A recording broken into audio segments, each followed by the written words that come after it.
سلام، به سایت ملکمانو خوش آمدید. توجه شما را به ویلای دوبلکس در شهرک دهکده ساحلی بندر انزلی جلب می‌کنیم. این ویلای دوبلکس به صورت دوبر در زمینی به مساحت 816 متر مربع با زیربنای 254 متر مربع به صورت دوبلکس در کوچه به عرض 10 متر قرار گرفته است. در فضای بیرونی این ویلا شاهد حیاتی مشجر و محوطه کاری شده به همراه انباری و پارکینگ هستیم. در طراحی داخلی این ویلای دوبلکس از سالنی دلواز با امکاناتی نظیر درب چوبی، کف پارکت، سقف کاذب، گرمایش پکیج و 5 عدد اسپیلت استفاده شده است. آشپزخانه دنج با نمایی زیبا به همراه امکاناتی نظیر هود، گاز رومیزی و کابینت های گلس به انضمام یک مینی بار در گوشه از سالن طراحی شده است. این ویلای زیبا دارای 3 خواب می باشد که هر 3 مورد از کمد دیواری برخوردار است. لازم به ذکر است که 2 مورد از خوابها دارای بالکنی کاربردی می باشند.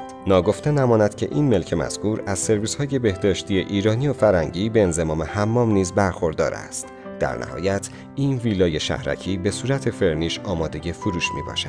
در ادامه می توانید تور مجازی 360 درجه و پلان 3 بعدی این ملک را کمی پایین‌تر از این ویدیو مشاهده کنید. ملکمانو بابت تماشای این ویدیو از شما سپاسگزار است.